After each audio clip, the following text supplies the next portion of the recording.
Germán, buenas tardes a ustedes.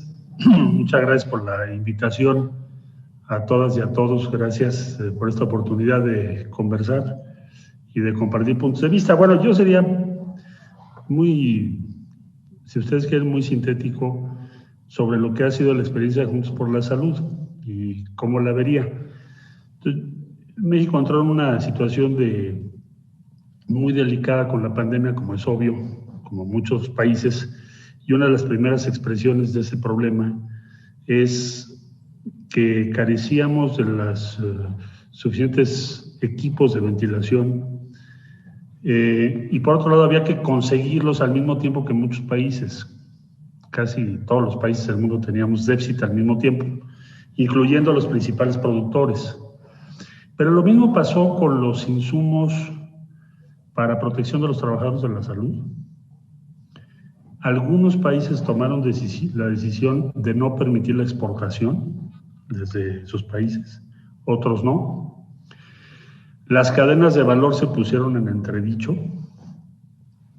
Entonces yo diría que además de un problema evidentemente de salud, que podríamos decir se convirtió en un problema de seguridad nacional y dislocó toda la economía y los procesos de producción y cadenas de valor en torno a este tipo de insumos. Por lo tanto, se agravó la situación.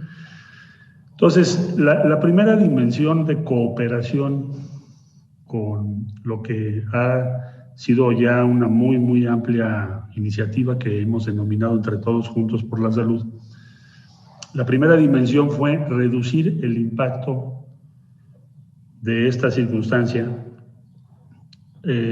actuar en diferentes frentes al mismo tiempo o en diferentes tramos de los procesos para facilitar que las instituciones públicas y privadas pudiéramos tener acceso a los insumos indispensables. Pues eso fue lo inmediato. Yo diría que por muy diversas razones, pero seguramente la principal es porque era muy difícil de prever en el mes de enero o el mes de diciembre del año anterior qué iba a ser la evolución de la pandemia. Entonces, como los presupuestos son anuales y los procesos de compra son muy lentos, además de lo que ya expliqué, también se necesitaba actuar de inmediato en esos muy diversos frentes para garantizar el acceso a insumos y equipos. Bueno, habría que decir que al mismo tiempo la iniciativa que nos ocupa cobró fuerza, además de la adhesión de muy diversas empresas en diferentes tramos, también instituciones de carácter asistencial o filantrópico, adquirió todavía una velocidad mayor cuando fue posible combinar los esfuerzos de las instituciones privadas, los hospitales privados, para liberar espacios de las instituciones públicas. En primerísimo lugar el Instituto Mexicano del Seguro Social. No detallo mucho esa operación porque en un momento más vamos a escuchar al doctor Zoe Robledo, que nos acompaña. Zoe, mucho gusto saludarte. Y ahí adquirió otra dimensión en cuanto a la capacidad de aumentar las posibilidades de garantizar a cualquier persona enferma el acceso a cama y atención médica, que era el objetivo que nos propusimos como país. En síntesis, en ese tramo de crecimiento, expansión de la pandemia, fue estratégico este esfuerzo sin lugar a dudas. En una situación de emergencia, no necesariamente se da la confluencia de los intereses públicos y privados o de privados entre sí. No hay que darlo por sentado. Hay muchas situaciones de emergencia donde pueden entrar en colisión los intereses, más bien. Entonces, esta iniciativa permitió resolver eso, que pudiéramos, digamos, articular una acción común de gran escala con un objetivo parecido, una vez reconocidos los riesgos para todos los actores de no actuar en conjunto en una circunstancia como la que enfrentamos. Bueno, ¿qué se logró? Bueno, para darles una idea, hay muchas cifras, pero yo les diría que con este esfuerzo se pudo dotar a 1 millón de trabajadores de la salud de muy diferentes instancias del equipo necesario. Se dice fácil, pero para todas las empresas que intervinieron, pues es un gran mérito, es una cuestión que platicando con los cancilleres en el G20, pues muchos países no lo tuvieron. Nosotros sí tuvimos la fortuna de contar con eso. Eso hizo una diferencia importante en cómo unos países reaccionaron respecto a otros y con qué éxito.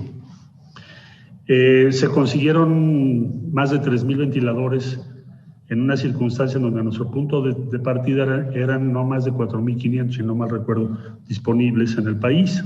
Me refiero para los denominados invasivos o que necesitas en terapia intensiva.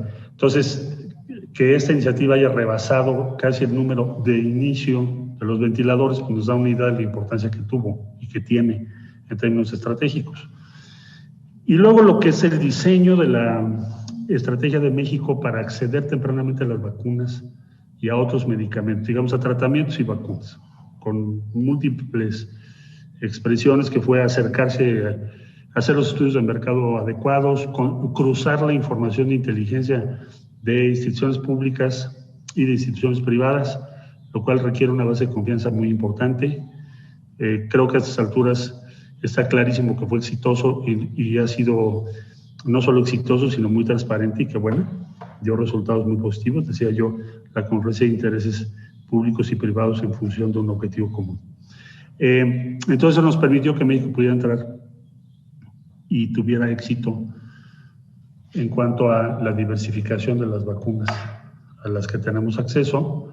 Desde luego que la restricción que ha habido en la producción ha sido tremenda, entonces las dificultades que hemos tenido han sido superiores incluso a las que se previeron, quizá en el segundo semestre del año pasado, pero sin duda esta iniciativa permitió que México tenga hoy por hoy una situación mucho mejor en el acceso a vacunas que otros muchos países del mundo.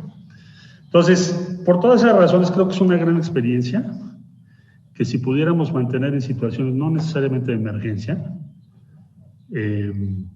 quizá en favor de otros objetivos que pudiéramos compartir, sea en el campo de la salud o en otros campos, pues me parece que va a ser muy positivo y exitoso.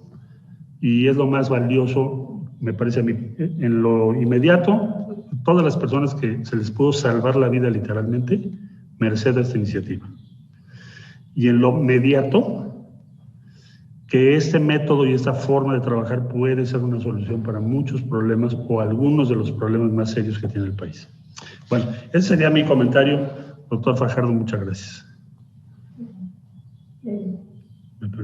Al contrario, canciller, muchísimas gracias por tu participación el día de hoy. En tu apretada agenda sabemos que tienes que retirar en un momento más. Muchísimas gracias por esta posibilidad de escucharte de viva voz y la coordinación del gobierno federal en esta importante iniciativa. Gracias. Para continuar,